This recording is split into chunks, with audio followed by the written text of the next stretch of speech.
आज कार्तिकी एकादशी आहे आणि मी सध्या ठाण्यातील उपवन तलाव परिसरामध्ये आणि मोठ्या प्रमाणात या ठिकाणी गर्दी झालेली आहे। विठुरायांची 51 फूट उंची अशी मूर्ती या ठिकाणी परिवहन मंत्री प्रताप सरनाईक यांच्या संकल्पनेतून या ठिकाणी साकारण्यात आलेली आहे आणि 2 दिवसापूर्वी राज्याचे उपमुख्यमंत्री एकनाथ शिंदे यांच्या हस्ते या मूर्तीचं लोकार्पण देखील झालेले आहे आणि आज कार्तिकी एकादशीमुळे मोठ्या प्रमाणात या पुण्यश्लोक अहिल्याबाई होळकर या घाटावर अशी मोठी मूर्तीचे दर्शन घेण्यासाठी लोकांची गर्दी झालेली आहे।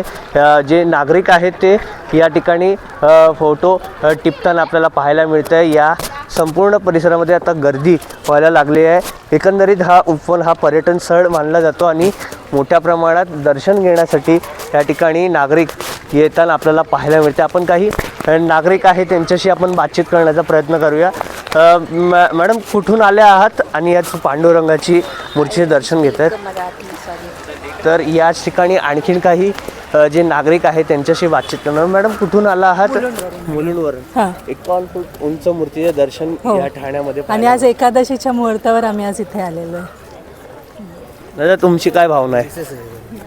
काय वाटतं? मोठी अशी छान मूर्ती आहे आणि चांगलं आज कार्तिक एकादशीचं निमित्त आहे, त्यामुळे चांगलं वाटतं आहे असं इकडे येऊन। नक्कीच या ठिकाणी अनेक आता लोक येत आहेत। पर्यटन स्थळ म्हणून ओळखलं जातं उपवन आणि मोठी मूर्तीचे दर्शन होतं, ओळखलं जातं इथे पर्यटन स्थळ म्हणून। पण ही मूर्ती पण एक छानपैकी मूर्ती लावली आहे, त्यामुळे अजून लोक काय ज्यांना माहीत नाही ती लोक पण येणार इकडे आणि त्या दृष्टीने एक चांगलं एकदम पर्यटन स्थळ तर आहेच ऑलरेडी।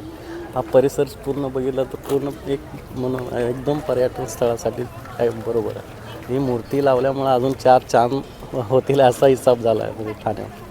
खूप छानपैकी मूर्ती लावली। नक्कीच याच ठिकाणी 4 चांद लागतील याच ठिकाणी आणि मोठ्या प्रमाणात जे नागरिक आहेत या ठिकाणी विठुरायाचे दर्शन घेण्यासाठी या ठिकाणी आपल्याला उपवन तलावर परिसरामध्ये आपल्याला पाहायला मिळत आहेत। व्हिडिओ जर्नलिस्ट विनय राजवरसह हितेश पांचाळ, एबीपी माझा, ठाणे।